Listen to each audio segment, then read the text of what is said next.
Hello and welcome to The Gaggle, where we challenge and, if necessary, destroy media narratives.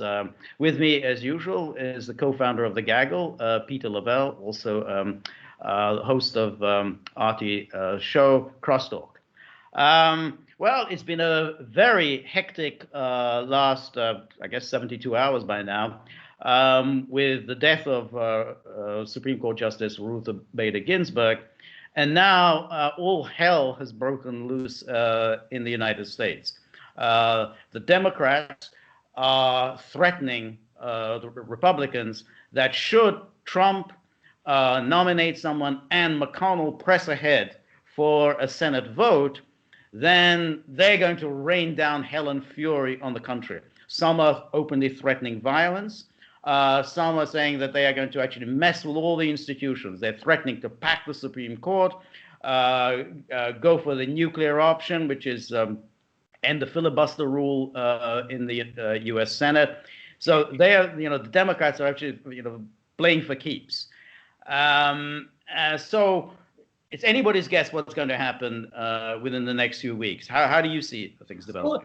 Well, of course, this is a very important event, and it is a catalyst for a flagging Trump campaign, because he's run an awful campaign, and so is Joe Biden. In my lifetime, these are the two worst campaigns I've ever seen. Okay, I mean, this is the blind leading the blind here. I mean, it's pathetic to watch. But to your point, this is just the culmination of the left demanding that it will burn everything to the ground if it doesn't get power.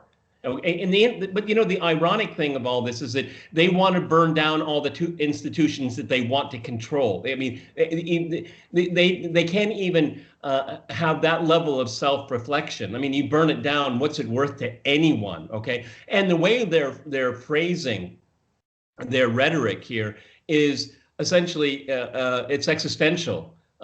It's not win and lose, it's live and not live, okay? Because what we have seen, and the Kavanaugh hearing was just a real strong open peek at what's going on here, is that they will annihilate anyone that opposes them. I mean, they're not going to tolerate them. They're not going to re-educate them. They're going to shut them out.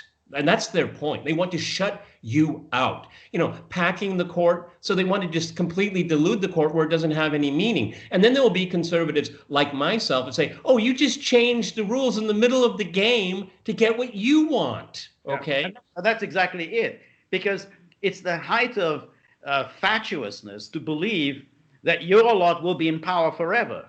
Because, sooner or later, let's say they do change the law, and now they're going to have 15 Supreme Court justices. The next Democrat president, Kamala Harris, she nominates 6 liberal justices on the Supreme Court. Boom, now we've got a built-in liberal majority. Okay, there'll be an election within a few years. Republicans will be in control of the presidency and of both houses of Congress. What are they going to do? Now, they could either go back down to 9, kick out all the new justices, or they could just expand it. Okay, let's not have 15 Supreme Court justices. Let's have 21 Supreme Court justices. I mean, it's always going to be tit for tat. Republicans aren't just going to take this lying down once the Democrats have done this. I mean, it was the same thing with impeachment. I mean, the Democrats pushed for impeachment of Nixon.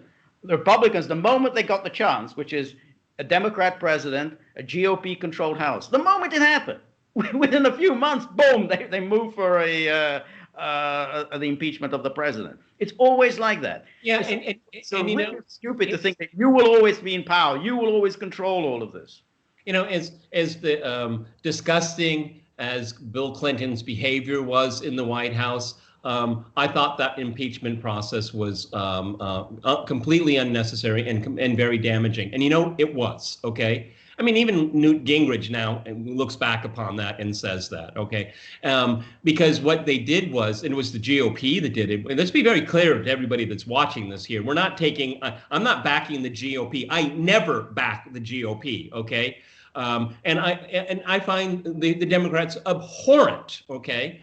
because they're authoritarian in their mindset here. But it was the Republicans that politicized impeachment against Clinton, and now we have the Democrats that politicize impeachment against Trump. Okay, and this is this endless vicious cycle that we go through. And you know what, everybody? Our institutions are worse for wear. Our institutions are less legitimate in the eyes of the public because of these shenanigans. All right, and what we're going to see now, George, you know, I'm pretty good at, you know, reading the tea leaves, you know, but this filling this vacancy in the court, it really scares me, because the Democrats and the liberal media have normalized violence over the last few months, okay, and this only leads to a river of tears, okay. It always does. Right. And I mean, that's right. I mean, in the wake of this, in the wake of all this stuff that has happened and probably will happen, who gets hurt the most? Poor and working people. They're the ones that pay the price. Right. And we already saw there was violence during the Kavanaugh hearings. Remember those scenes, you know, outside the Supreme Court?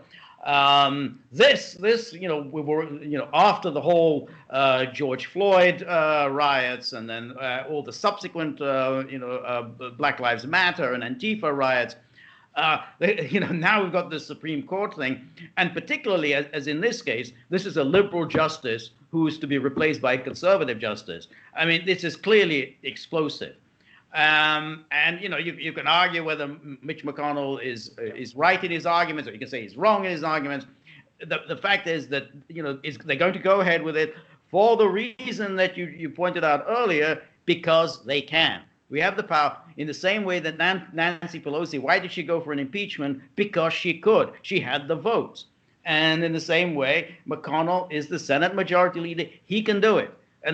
But when you are playing this game that's all about power, then, you know, yeah, people will resort to extreme measures to get power, and violence is clearly one of them, which is you threaten the public. We don't get our way, all hell's going to break loose. There's going to be killings and bloodshed. So you better put Joe Biden into the White House. Otherwise, this is just the country will just degenerate into civil war. Well, you know, it shows you how far afield that we have come. In the Constitution, when it is referencing the Supreme Court, it is up to Congress to determine that process. If you read the fine print, well, there's not a lot of fine print there, okay? But what it does say is advise and consent.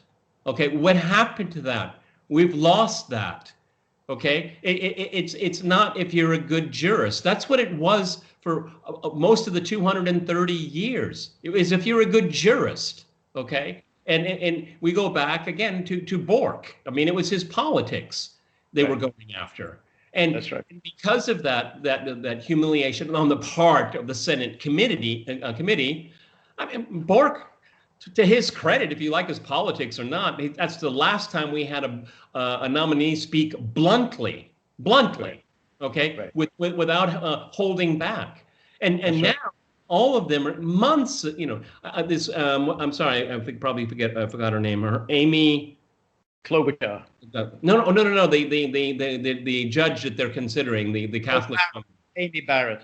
Yeah. Well, I'm sure that because she was on the shortest of short lists before Kavanaugh was given the nod, they went through her with a fine-tooth comb. She's ready. They can put her up next week. Okay. Right. But this is what we've all gotten down to. It's not advice and consent. It's how we get through this rigorous process of a politicized judicial system. That's not what the founders envisioned. And let me repeat that, George. The founders, because it actually their concept of government, with some tweaking here and there over the last 200 years, has basically worked. Okay, and the people that are against it don't want to tinker; they want to burn to the ground.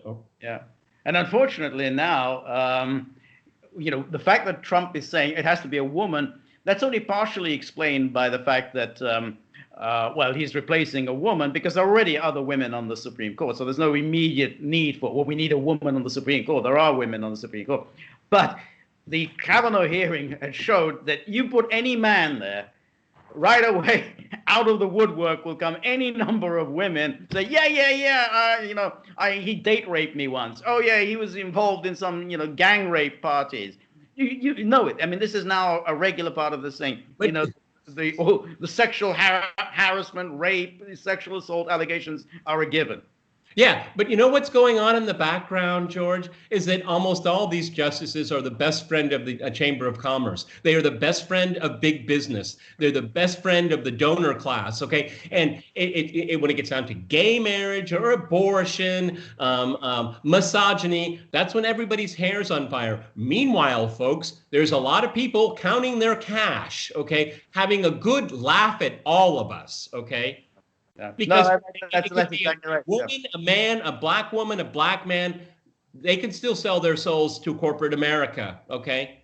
And nobody in the media talks about it. It is very funny that when you think of these so-called liberal justices, they're always business friendly. I mean, Justice Stephen Breyer, nothing if not consistent in his rulings in favor of business. I mean, the guy was Jimmy Carter's man on deregulation. I mean, that's how he became well known. I mean, he's always been pro-business. No deregulation. Yeah. So yeah, absolutely right. I mean, these liberal justices, they're liberal on these social issues. When it comes to business, boom, business interests always get whatever they want. But it's clear that people are now got so hysterical. I mean, this is part of the Trump derangement syndrome, which is that people aren't really looking at what Trump is. I mean, if you look at Trump presidency, it's basically a mainstream Republican presidency. Jeb Bush. Yeah, exactly. Plus kind of relative restraint in foreign policy. Again, relative restraint in foreign policy. Not as restrained as some of his Republican predecessors, but less restrained than George W. Bush and his father. But they don't look at that. They just see Trump and they just see racist. I wonder, George, who's going to be the first low-octane journalist to say Putin told Trump who to pick? Well, I'm sure there will be. Yes. Matter of time. I am sure that they'll be saying in no time at all that the Russia bots on the internet are all writing messages in favor of Amy Barrett. Amy Barrett is the new hero, the new darling of the Russia bots. The new Putin Trojan horse. It will be on the bench for decades. All right. Well, thanks very much, Peter. That was very illuminating. And remember, if you like this discussion, please like, share, and subscribe to The Gaggle. See you soon. Bye.